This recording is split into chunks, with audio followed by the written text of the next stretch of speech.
Right, good morning, everybody. My name is Aniesa, if you haven't joined us before, and I'm an occupational therapist. I've been doing a series of talks for you guys over the last few weeks, and today we are going to be talking about visual perception. I think this is quite often overlooked, and yeah, so let's get into it, shall we? Okay, so if you looked at that picture and I were to say to you, how many grey objects could you see? And I then took it away. Feel free to unmute and tell me how many grey objects you thought you saw. Anyone? Should I go back there? Don't make me pick on someone. 8. 8? Okay, who was that? Sarah. Sarah. Thank you, Sarah. So let's see, we've got the bin. We've got that. We've got a slipper there. That, I believe, is a sheet. So that's 1, 2, 3, 4, 5. There's a towel, 6. And there's a jumper there, 7. So well done. Not too bad. And a cute dog, just because I love dogs. And that's my dog.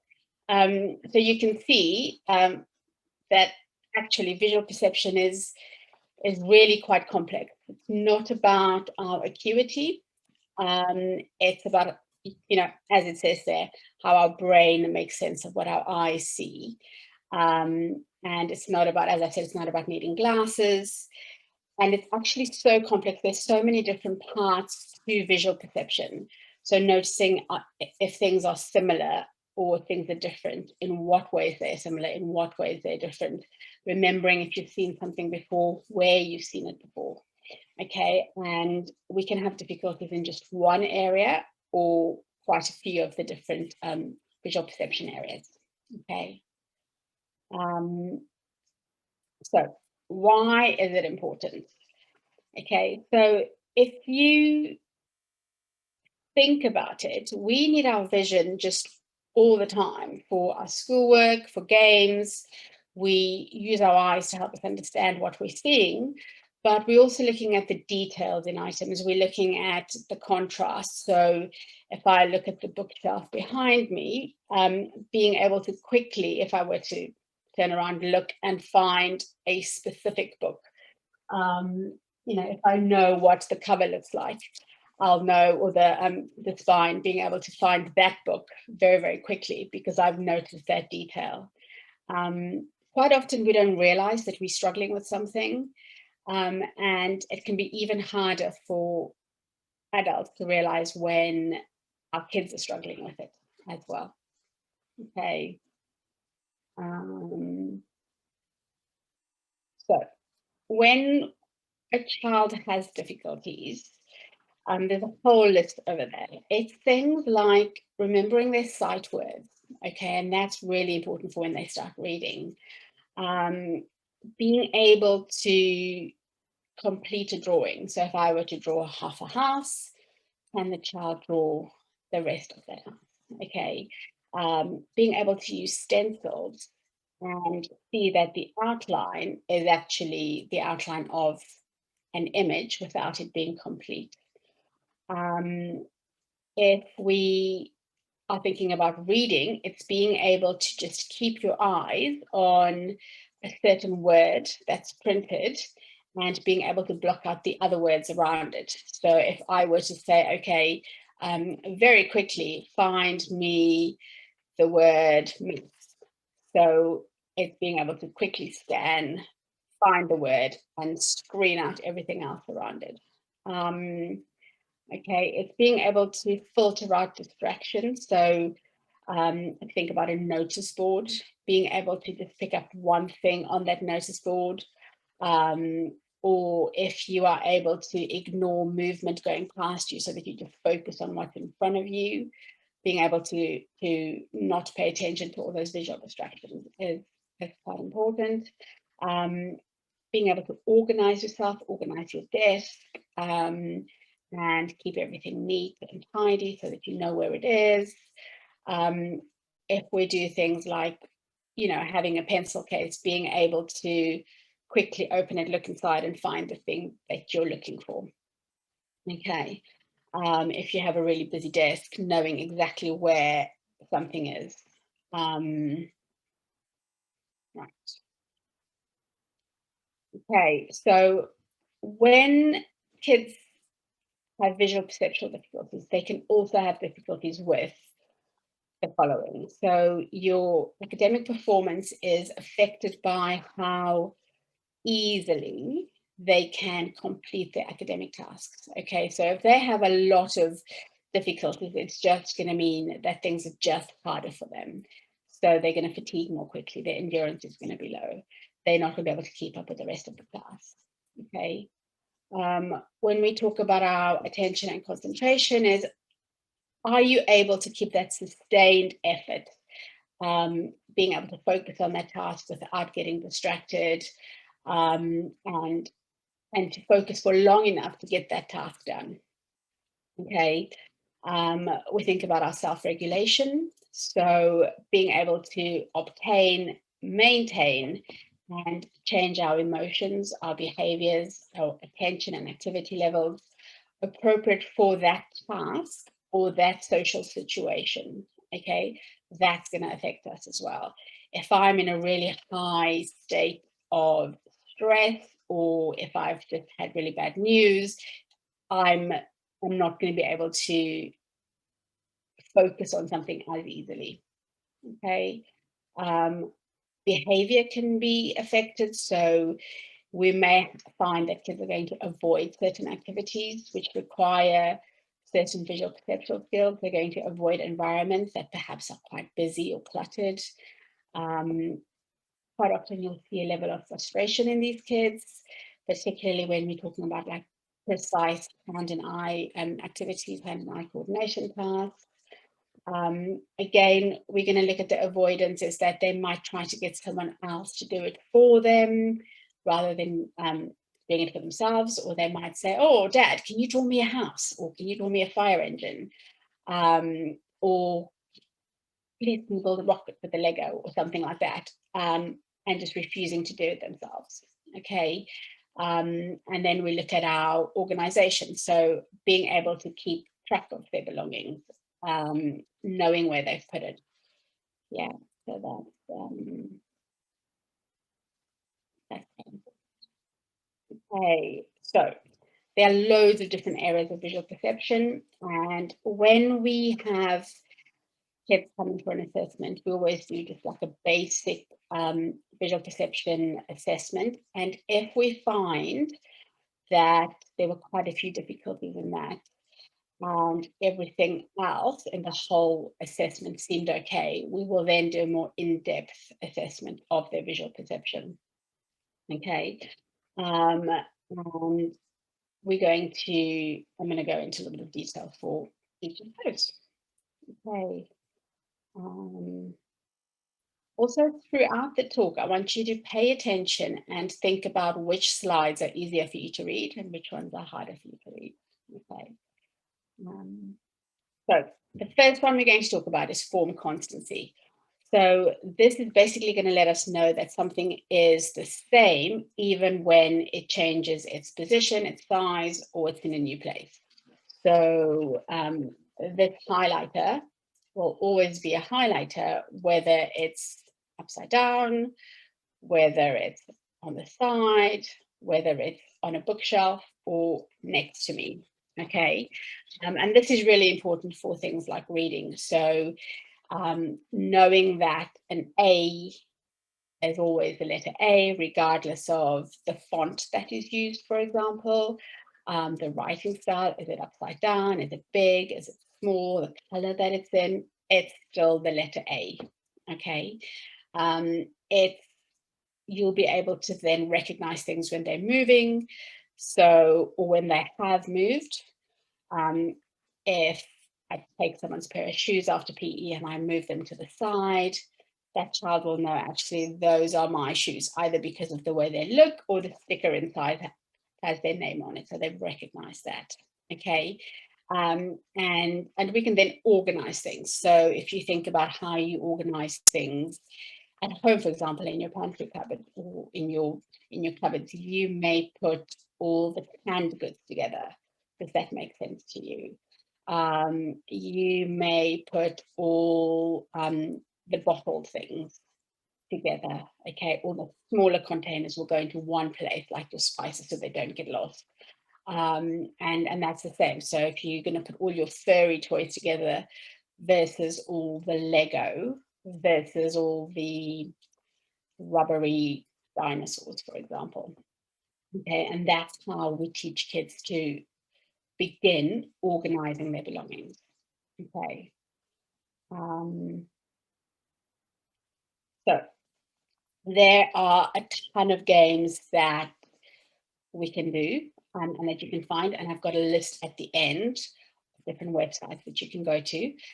So we'll start really simple. Okay, so we'll say you can get something like, so color in the shape that's different.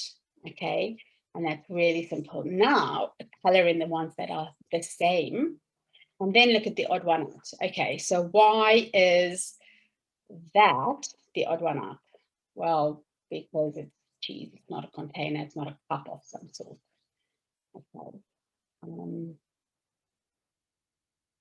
When one of my ultimate games is Dobble. I don't know if you guys know Dobble at all.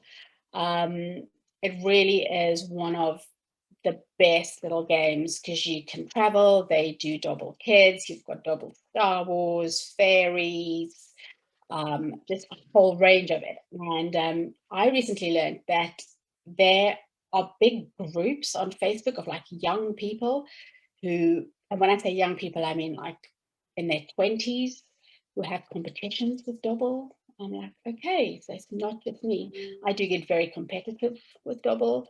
And so the idea is that you're going to look at that picture, and if you have these two cards, so that one and that one there, what is the same on those cards when you've got the cats? Okay, on that one, you've got the actual little Dobble man. These two here, you have got the, oh, come on, Aniesa, the Dobble hand again.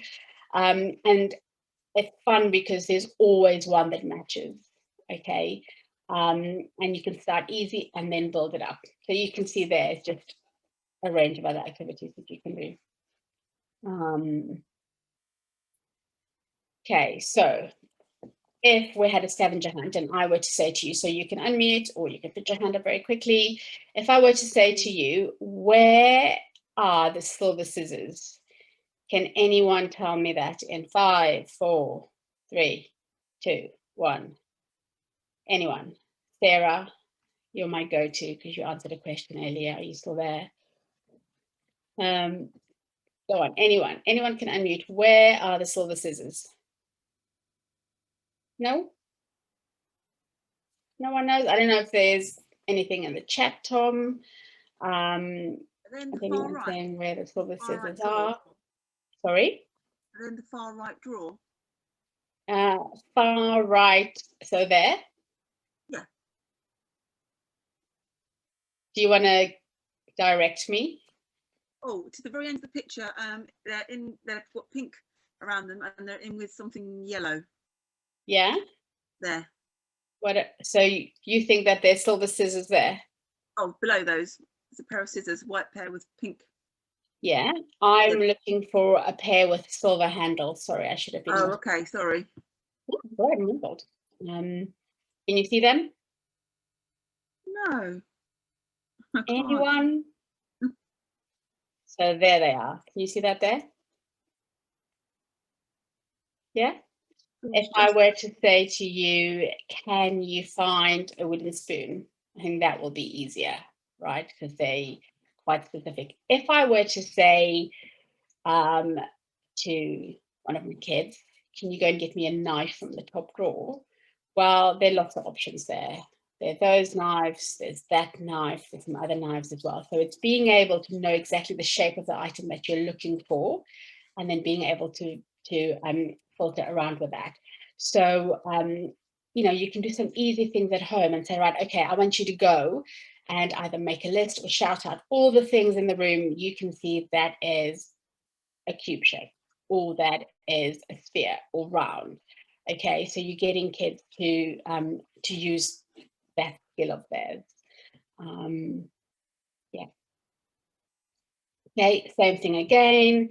Which of the monsters are the same? So what I would do is, if I had a child, for example, who was finding this very difficult, I would cover the bottom 2 rows.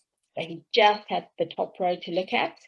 And you would then teach them skills such as, so we look at the first one, 3 eyes, 2 teeth. Okay, next one. Okay, 3 eyes, 2 teeth. Nice.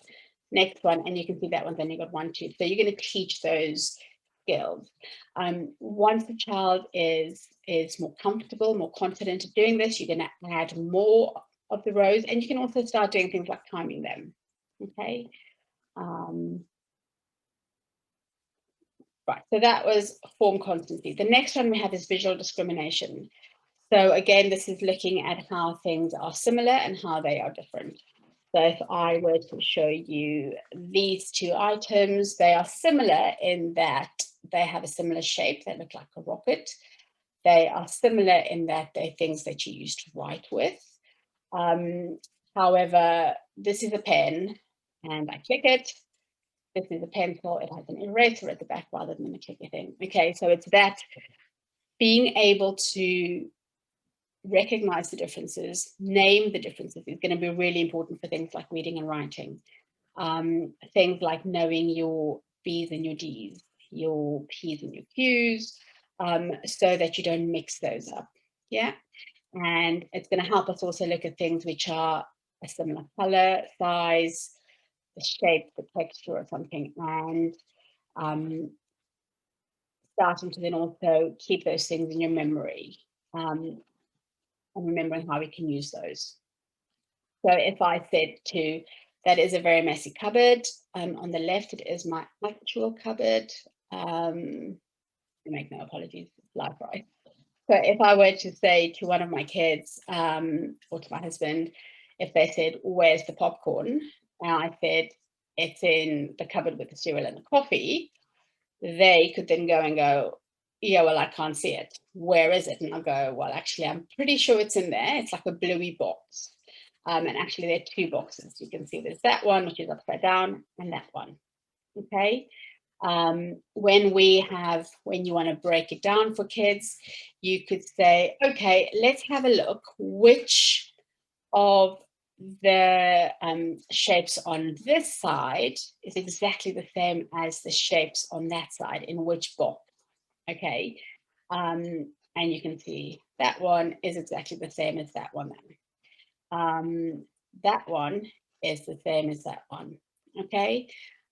It's things like that. So trying to think of more than just things like the shapes and how it's going to then translate into real life. So here we go again. 10 differences between the pictures above. You can put it in the chat, you can shout it out, feel free. In fact, I'm going to say the person who interacts with me the most today is going to get a free signed copy of my book, just to get some engagement going. And that's also going to mean you might actually want the book, but never mind. So 10 differences in these pictures. How quickly can you see them? And how would you be working to find those pictures and the differences? Anyone? Don't make me pick on poor Sarah again. Right. Julia, are you there? Are you able to unmute? Anyone? No? Gary? Lucinda? Anyone? Tom, are we sure everyone's here? But they're just not expecting to participate like this today. No? Okay. Right, so there are 10 differences in these pictures, and you can see things like the volcano is different. You know, looking at these little guys down here, one of them's missing. Yeah, so just, it's simple things like that. Well, they're simple to us, but actually can be incredibly difficult for someone who has these difficulties. There's another one.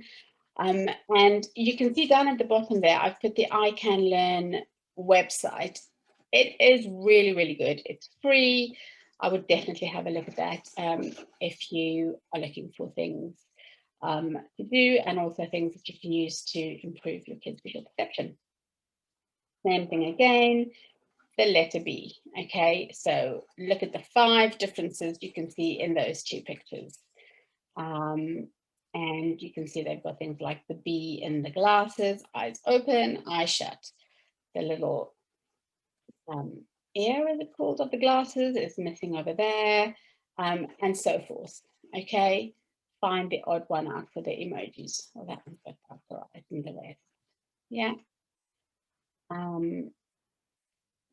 So that was for that one. In terms of visual spatial relationships, this is how we see objects and know where they are, what direction they are going in compared to each other and compared to ourselves. Okay, and this is going to let us know how far or close something is, if it's in front of something else, behind something else, and these are things you're going to use to give and follow directions. So, you know, if the teacher says stand at the back of the line, or my son asked me where something was, and I said it's in the big white cupboard, 3rd shelf from the bottom, and he went to the big white cupboard, but he opened the one with the washing machine and the tumble dryer in, because I didn't say the big white cupboard on the right.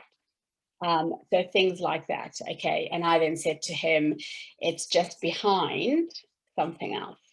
And this is going to help us with planning. It's going to help us know how to move our bodies, and just be organized as well. Okay, so some activities. If I were to say to you on this one, right, Sarah, are you happy to talk, or Tom? I need some participation. Yeah, Sarah's here. I'm here. Thank you. I'm here too. Oh, okay. Oh, okay, great. You can battle it out later. So if I were to say to you, find the lightning bolt, it can be a competition, who can find it first and tell me where it is? It's by the table, left hand, table leg. On the left picture, yeah. On the left picture, good, the table leg. Okay, right. Now, if I were to say to you, I want you to give me directions to get to the heart. Tell me exactly what you want me to do. I'm going to start there, and I'm going to follow your directions. Which way am I going? Tell me. Should I do it? If you see the picture on the right, Yeah.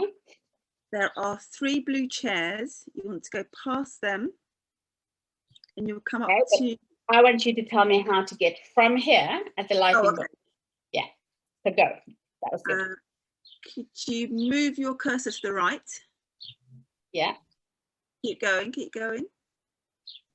Keep going right across. Keep going straight. Keep going, keep going, keep going, keep going. Stop. And if you want to, can you see 3 blue chairs? Yeah, there's 3 over there. There's 3 over here. See a big brown table in front of those at the very end of the picture. There's a big brown table. That one? Oh no! If you go to the right. Yeah. And then move along the 3 blue chairs. Yeah. Yeah, and then come. Oh, I want to say forward.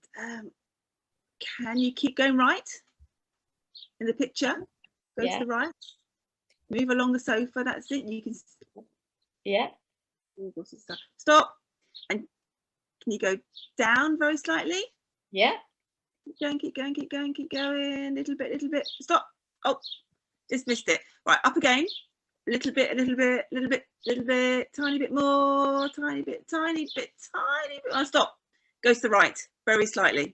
Done. God, that's Thank hard. you. That's great. But you can see how much you used the language that you used in terms of tiny bits and then you were going to say forward, and then you were thinking, okay, now I have to say down. It's things like the 3 blue chairs. There are a number of 3 blue chairs. Yeah, but that's great. Okay, so yeah, thinking about it that way. Right, so next one. Okay, so on your left here, this was an activity that I did a lot when we were doing online sessions, is having arrows and then getting kids to move their bodies in the direction of the arrows.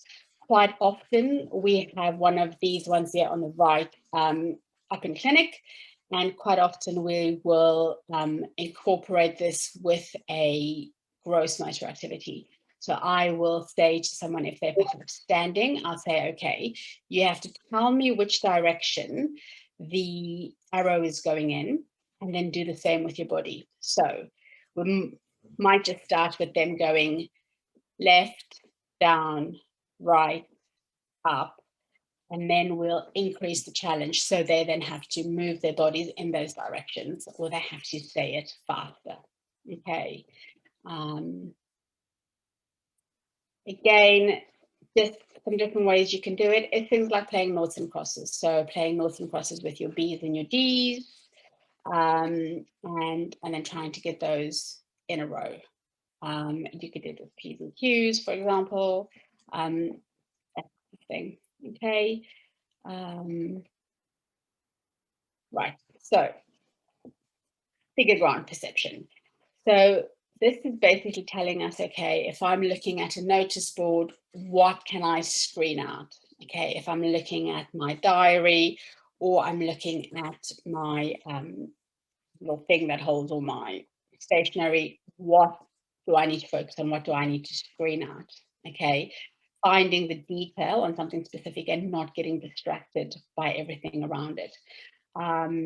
So again, we said it's about reading, it's about finding your favorite toy in a big messy pile, or finding your favorite or a specific item that you were asked to get. So like being able to find those silver scissors or the silver handle scissors, and finding that. Okay. So I sigh with an emoji. Quite often what I will do for kids, if it's really hard, is I will divide the page into quadrants. That will be their top left, top right, bottom left, and bottom right. Okay. And this was a really good activity to do remotely, because kids have to really think about, like you were doing, Sarah, go to the right, go down, go up, that type of thing. Okay. So yeah, hidden pictures are really good. If I were to say to you, where is the ladybird? Can you tell me where the ladybird is? Anyone? Were you looking? Tom, you found the ladybird, Sarah? Oh, yes. Sorry, Oh. I've just seen at the bottom of the ladders. There you go. Well done. That's really hard. Yeah. So even if I were to say to you, so for some kids, if I were to say, find the bicycle, which is, I think, quite simple because it's right there. Some kids might have real difficulty with that because they can't filter and screen out everything that's going on there. Okay. This is one of my favorite activities to explain. I used to drink a lot of gin. And if I said to my husband or my friend or my kids, I want you to go and find me the gin that's got it's got like a coppery brownie colored lid. Now that's quite a hard one to do because there are several coppery brownie colored lids, right? And actually, if you then focus in, you can then say, oh yes, it's at the back.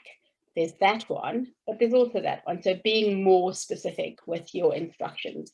So when you say to a child, I want you to go and get your coat, and in your mind, you were thinking their black coat that's thin, and they come back with a thick black coat, you could go, not that one, the other one. So we need to be more specific in our language to make sure that our kids can be successful Okay.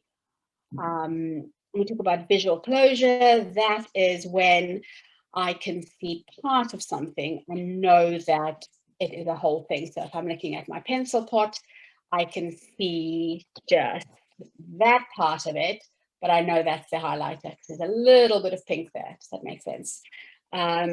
It's knowing what something is very quickly without having to take the time to process it through. So if I'm looking on my desk and I'm trying to quickly find my headphones, I can see several black wires, but I can also see that.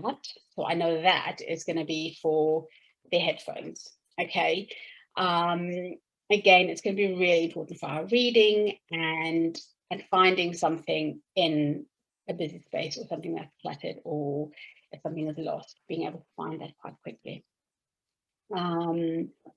So if you look at the picture on the left, I would say to a child, which of those two would make the number 8? Okay, and they can know that if they completed that one, it should be the number 8. Down here as well, which of those two would be the number 3? And then you can make it harder by having the 3 and the 8 in the same row. Okay, and perhaps having a different side covered.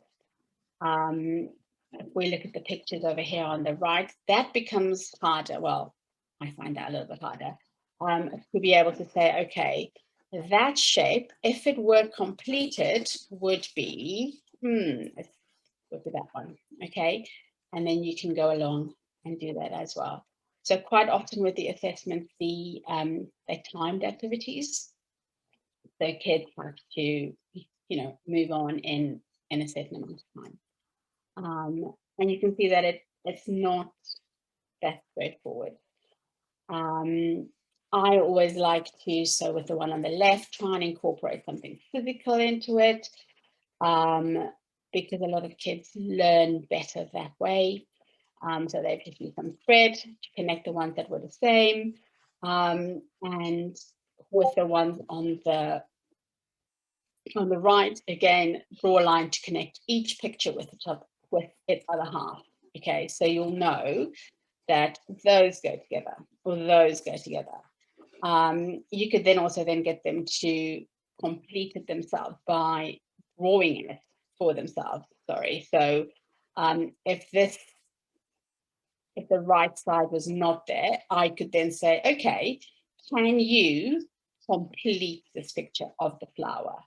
And then it's for that child to know that I'm going to do a circle over there, another circle there, and then I'm going to add the petals, for example.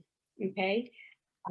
If you're going to do something like that, I would always start really simple. So, for example, with the house, that's got just a really simple house, a triangle and a square, and just do half of it, and then get your child to complete the rest. Okay. Visual memory is really important as well, and it's being able to have something in our short-term memory and keeping it long enough so that it can go into our long-term memory. So if you think about where you've left something, where you've left your pencil, knowing where your clothes were after PE. It's also really, really important for copying things down from the board. Now, I know we're trying to do less and less of that in classrooms, but it's still going to be a big problem. So if a child has to look at what's on the board, hold it in their memory, go back down, and then copy that down. Some kids, that simple movement of up and down is going to be too long and they're going to forget, which again means that they're going to take much longer to do their tasks, and they're going to fall behind. So what you might do for that child is I would make recommendations such as have the notes pre-printed and have it next to them if you want them to copy it, or certain parts of it. Okay. And again, it says, we can remember how something will feel based on how it looks. Okay, so if I saw a tennis ball, I would know that actually that's going to be slightly soft on the outside, but also it's something I can bounce. If I then think about an apple, oh, it's also round, but I can't bounce it. Or not, yeah, it's not meant to be bounced. Okay. Right, so there again, we can look at that. And Tom, I'm going to ask you to do this one. Are you there? Are you ready? Sarah, are you there? Yep. Okay, so what I would have done was say, right, you've got 30 seconds to look at the picture. Then I take it away and I want you to remember or to tell me how many of the items you could remember. Okay. Oh, sorry, what was that? About 4. You can remember 4. What were they? The dog, the wheel. Oh no, maybe only 2. That's terrible. Only 2. Can anyone do better than 2? No. So if we look there, so I don't know if anything's going on in the chat. Someone can just, yeah, I can't see. So you can see, and so you said the dog and the chair, yeah? Or dog on the wheel. Sorry? The dog on the wheel. That was all I really took in, the 2 extremes. The dog and the wheel, yeah, okay. So we would teach kids that you start at the top, because that's where you start when you're reading, and you would work from left to right. So, or you could group things. You could say, okay, how many animals are there? So there are 5 animals. Okay, there's furniture. And you could think, okay, yeah, there was furniture. There were brown things. So then you start making those associations. Yeah. Same thing here. It's look at that fish over there. Now cover it up and make the one over here look the same. Yeah. Looking at the peas over there, how many peas are there? Cover it up, fill in the peas. Yeah. Okay. And then we'll take that a step further and we're going to put things into a certain order. So you're going to learn your alphabet and know that B comes before C. You're going to remember things like phone numbers. I was talking to someone the other day and realized that not many people these days remember phone numbers. So I can remember through maybe 3 phone numbers because I've become so lazy because I've got a smartphone, right? But I can absolutely remember my phone number from when I was little, 474 5032. Okay, I can remember number plates because I can remember the patterns, and they were so say the number plate of my dad's car, HMM 5540. So again, I chunked it, HMM 5540. Yeah, so you can see how that can how we can remember those. And it'd be really interesting to see how many of you can remember more than your own phone number. I make a point of it, and I'm sure I've said this before, I think it is absolutely important for all our kids to remember at least one of their significant adult phone numbers for when they get lost, their phone runs out of charge, they lose their phone, they lose their Oyster, things like that. They need to be able to go up to the person at the station and say, I've lost my phone, can you phone my mum or my dad? This is their number. Yeah, if you're going to do anything with your kids this holidays, try and get them to remember a phone number, and also their addresses, or at least their postcode. Yeah, okay. It's also going to help us to remember things like when we make a sandwich, we put the butter on first and then the cheese, for example. And knowing the order that things have to go in. Okay. So a lot of these games, again, there's some links further down that you can then know. And so this is a game that you've got to drag the squares to make that pattern. Yeah. And yeah, there's some more as to look at it, cover it up, and then fill it in. Okay. With the one on the left here, you give the child 5 seconds to look at the top picture. Then you're going to hide it, and they have to then find that order of animals at the bottom.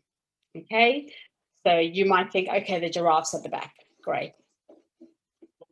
At the back in 2 pictures. Okay, there's a orange bird at the front. Oh, there's an orange bird at the front and a giraffe at the back in 2 pictures. Okay, and then you're going to work on it that way.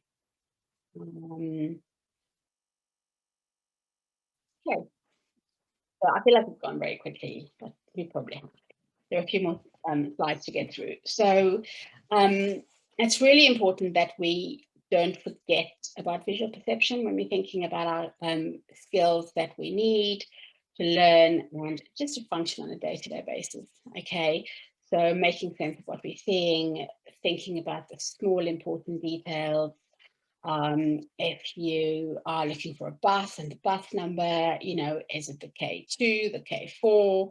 Is it the number 5 bus? Being able to quickly look at that information, know that, you know, I might just be a part of an item, but actually I know that that's my phone.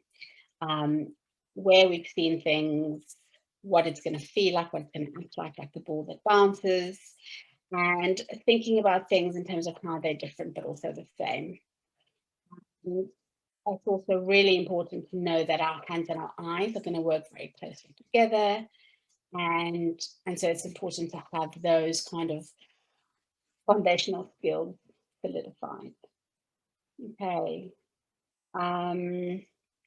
This will be in your little sheet, and it's all about the classroom skills that you might need and how that's going to translate. So if I just take, for example, letters placed on the writing line. So I'll often look at the child's handwriting sample and I will say, okay, in terms of letter placement, they will sit on the baseline, or do they start floating away? Or there's not much space between the letters. There is not much space between the words. Their descenders don't go under the line. So that type of thing that you want to be looking for. Okay. And then just a couple of slides to go through how you can support that development for your kids or the kids you might be working with. Okay, so this is a big one, and I write this in a lot of the reports, is to have a clear environment, a clear, uncluttered area. So if you're going to help your child with their desk or their workspaces, only have out what you need. Okay, everything else goes. When I think about classrooms, sometimes they're so busy with so much stuff around them. Or in fact, I was doing a home visit and the child's bedroom was so busy that I could see why it was taking them so long to fall asleep, because there was so much stuff going on. You know, so trying to keep things like the bedroom fairly neutral, fairly quiet, because you want the child to have less distractions when they're going to sleep. Using their interests to get better engagement. So you can find Harry Potter word searches or Harry Potter spot the differences. You can find like Minecraft, got a whole folder on all Minecraft activities and so forth. Yeah. What we say is to make things, as I said earlier, make the tasks really achievable, because you want to build the confidence. So don't immediately go in with a page of like 65 different things. Start small and then gradually build that up. I think it's a really good idea to use your sensory activities. So writing in sand, building things out of Lego, drawing in sand, drawing in soapy foam, or, you know, just getting that extra multi-sensory element in there is really important. We talk about using different items to make the shapes of the letters. So, for example, Wiki sticks. I don't know if you guys know Wiki sticks. It's kind of like a little wax stick that you can use to then make those letters. You can, and again, it's not about going out and buying expensive things. You can find the grass outside or leaves, and if you have enough leaves, you can make the letter A. You can take pens and pencils, things like that, which they can feel, and it can help them visualize. So putting items into a bag, like a little feely bag. So I'll just put it tidy up.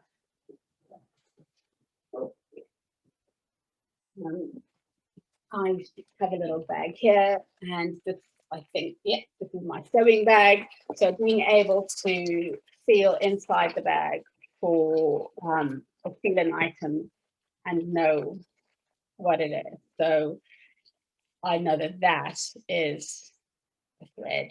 Okay. Something crinkly, I don't know what it is. I'm not going to take it out.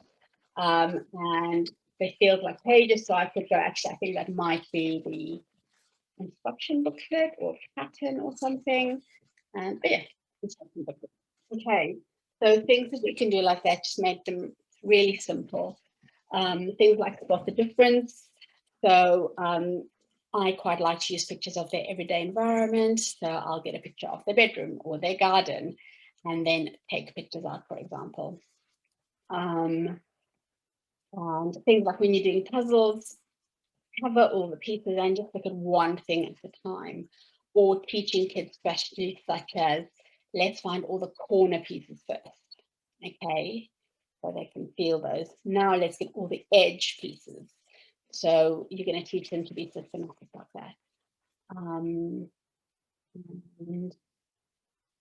Yeah, so shapes in everyday objects, the square windows, the circle in the clock, the hexagon, things like that.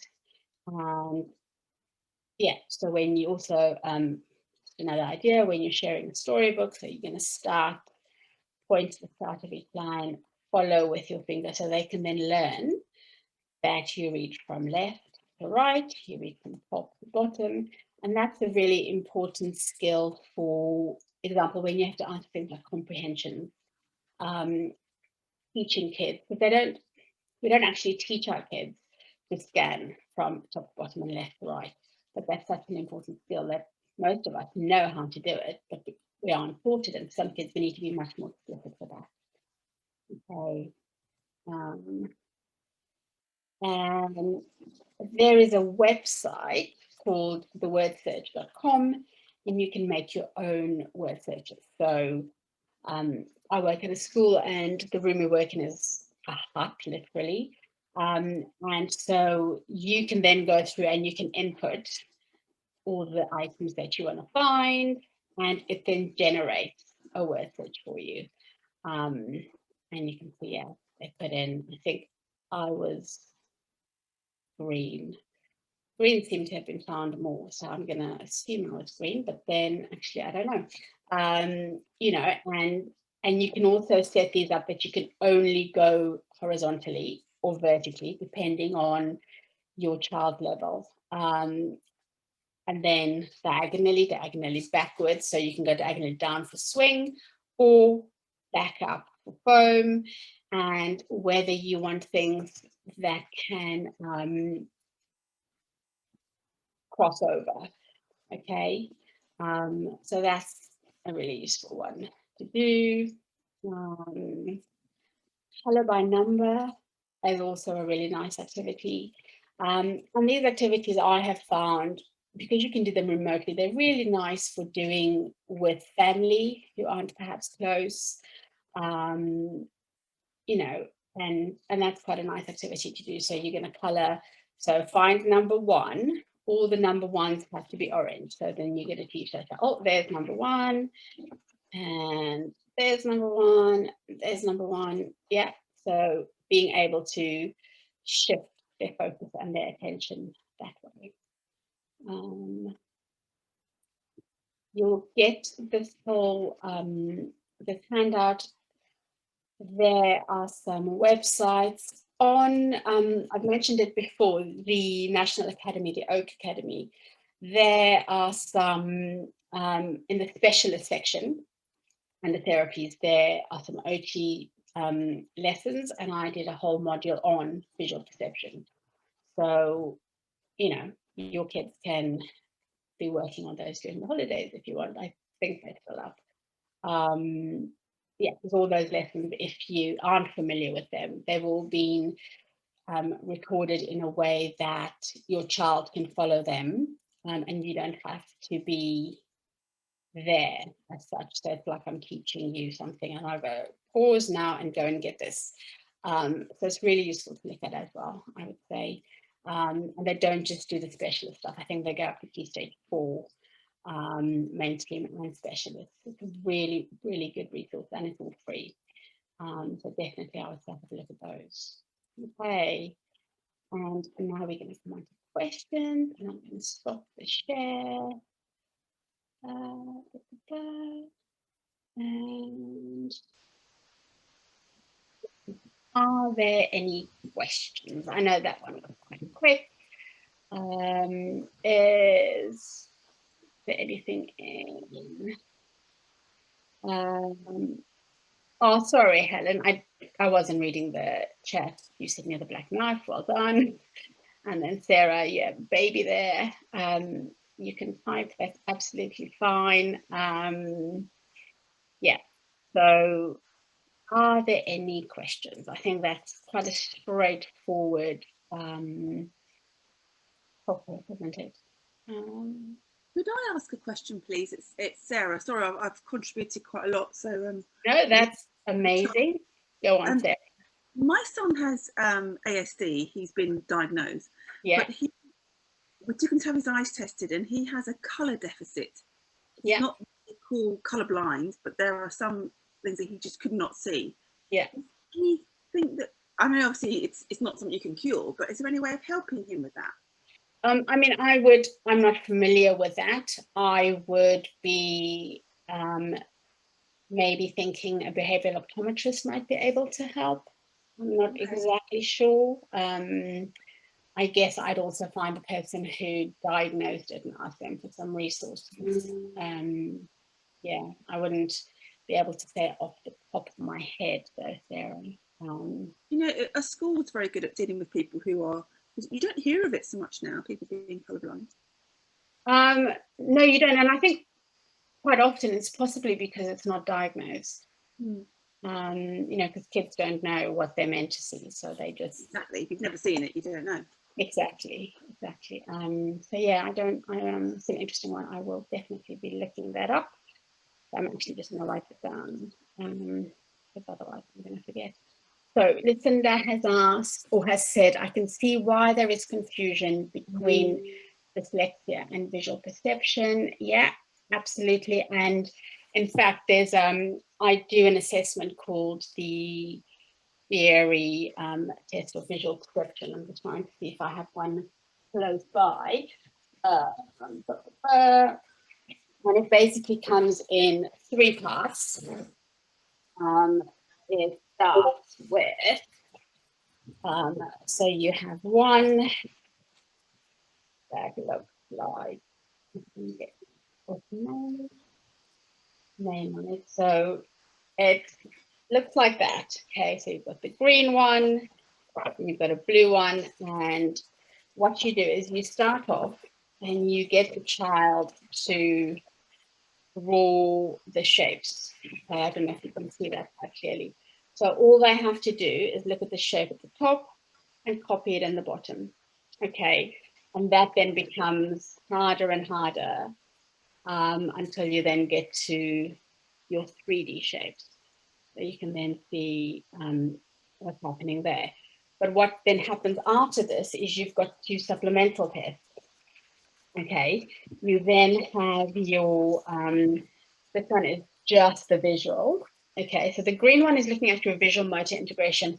It's looking at your being able to see the shapes, but also being able to copy what you see. This one is looking at just picking the one that's exactly the same as the one in the box. Okay, and generally speaking, there is a trend quite often that kids score quite well on this blue one, and you might then find that these kids struggle a lot on the green one because their motor skills are the ones that are difficult. Okay, and I have noticed, this is not anything scientific, I haven't done research, so this is the motor coordination where it's joining the dots. You can see that, and so that makes it easier to copy, so you can see how well the kids do with that one. And I have found that when kids have, so generally kids will do better on the one where they just have to pick out the shape, okay, because there's nothing else involved, it's just their visual perception. I have found that when a child comes to me and I know they have a diagnosis of dyslexia, generally I can say in 99% of the time, they won't do well on this one, okay? That's just one of the nerdy, interesting things for you. But yeah, so there is a lot of confusion between dyslexia, but also you can see how important visual perception is for that. Deirdre has asked, what benefit is there in pursuing behavioral optometry? Personally, I have had both my boys assessed by a behavioral optometrist, and in fact I write about one of them in my book, because so my youngest son, when he was at school, the teacher said he's just lazy, can't do anything, can't read, can't write, and I kept on saying to his teacher, you know, I think there's something just not quite right with his eyes. Like sometimes he says things are far away, sometimes he reads like this, sometimes he reads like that. And she was like, no, it's, you know, it's fine. And I actually had a colleague say to me, what about behavioral optometry? And I have to admit, up to that point, I was not convinced about it. But I did then, we took him to behavioral optometry. He was diagnosed with something called myopia, which is where the distance changes. So suddenly things would be close, and suddenly they'd be far away, which was really, really frustrating for him. He was given some prism glasses, and literally I can remember the first Sunday of doing homework when he had his glasses for the first time. It used to be this massive battle, and he had his glasses on. We were both ready, my husband and I, to, like, you know, tackle this ordeal. And he literally just flew through his homework, and we were just stunned.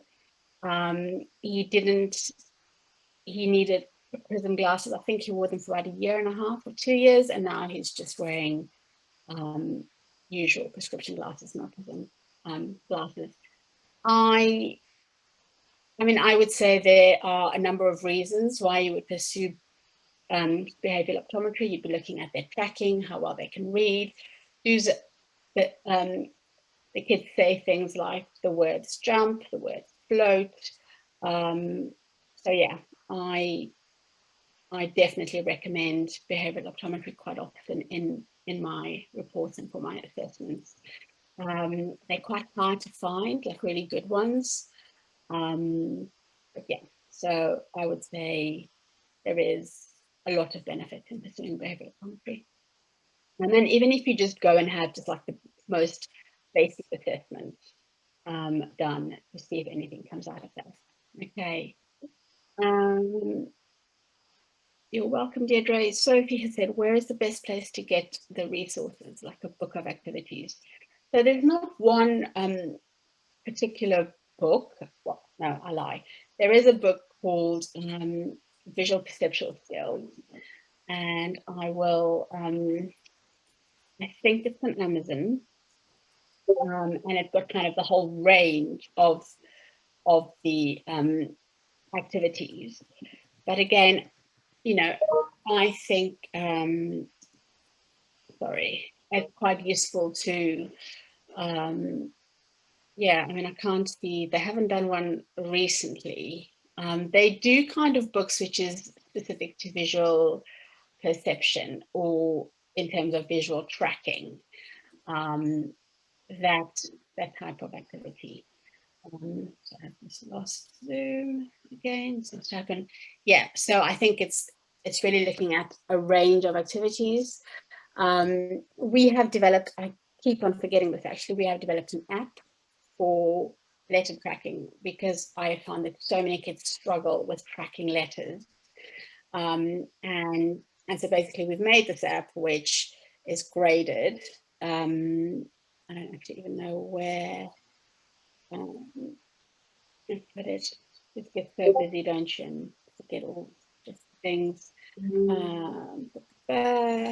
Yeah, so you can get these apps, specifically the one that we've made, and I'm gonna see if I can get it up here for you to see. So it basically looks like that, and you can choose your levels on, well, you probably can't see that, sorry, because it's the glare, but yeah, you can choose the levels that you want to play, and it starts off really simply with just the first one is just you pick the letter you want the child to find amongst a load of letters, and how the app's been designed is that you have to go across, and if you try and just randomly look and find one at the bottom, it won't let you select that one until you've gone across in rows, and you can do things like set the timers and stuff like that. Yeah, so the app is called, good point, Sophie. It's called Letter Tracker. Yeah, Letter Tracker by Sensational Kids. I should probably do a bit more marketing with that, but just run out of time. So yeah, if you need more information, you can just email me and I can find the iTunes link for you. Okay, Lucinda said Sanso Owali, yeah, that's who we generally refer to. Yeah, it's really good, and I know a lot of kids will go for the visual therapy, which is quite often once every 2 or 3 weeks. It is a bit of a schlep because it is quite far away, but I do find him to be really, really good. That's who we use for our boys and who I recommend as well. So yeah, Owen Lee is great. Yeah. Any other questions? I'm gonna have a quick look.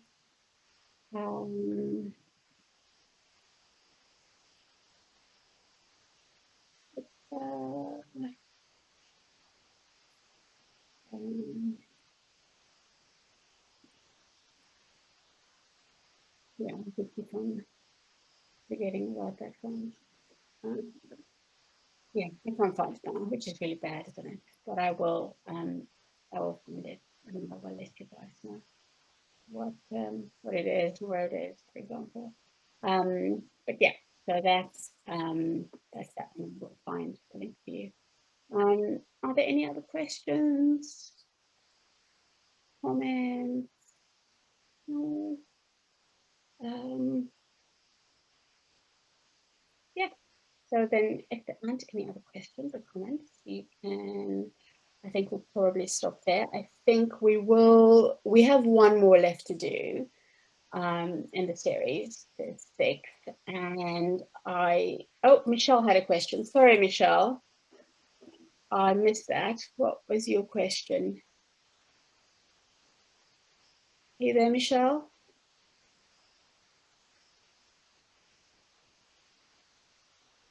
Okay.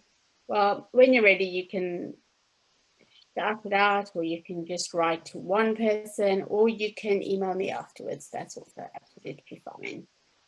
Oh, you're there now? Oh, Michelle's question. So sorry. I've been having trouble with my technologies and trying to join on different devices. I've missed some, but it's been useful. My son is left-handed. Does this impact visual perception? I don't know.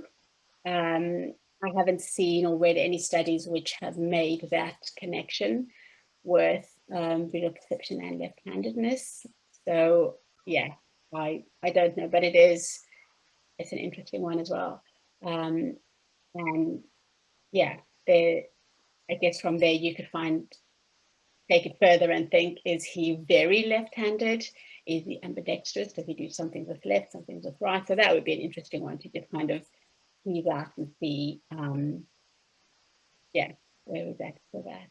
Okay, was that all right, Michelle? Yeah, I can see the top of your head. You're nodding, so that looks good. Excellent. Thank you, Deirdre, for helping with that question. That's super. Yeah, so as I was saying, we've got one more left. And I think a question is going to go out to you guys about whether we should or shouldn't do one in the summer holidays, bearing in mind that it will be recorded. So it just depends. And also the topics that you guys want. If you want one more, what would it be? So yeah, have a think about that. I think, yeah, we haven't had anything on emotional regulation. That might be something useful. But yeah, have a think and let us know, or let Bev know. And oh yes, emotional regulations. That seems like a popular one. Yeah, that's one I haven't done, but it's I think it's so useful to do emotional regulation and that emotional literacy. It's huge, isn't it? And giving kids the skills to be able to express themselves, but also the tools they need to regulate. So yeah, more than happy to do something like a session on zones of regulation for you guys as well. Yeah. Oh, you're welcome, Sophie. Yeah. Cool. Thanks for that, Aniesa, and thanks to everyone who attended today. I posted some links to the Kingston Parent Carer Forum's website and social media links at the beginning of the session, so do check us out if you haven't done so already. And as Aniesa mentioned, there'll be one more session in this series. The topic and date is still to be confirmed, but it will probably be in the next 3 or 4 weeks.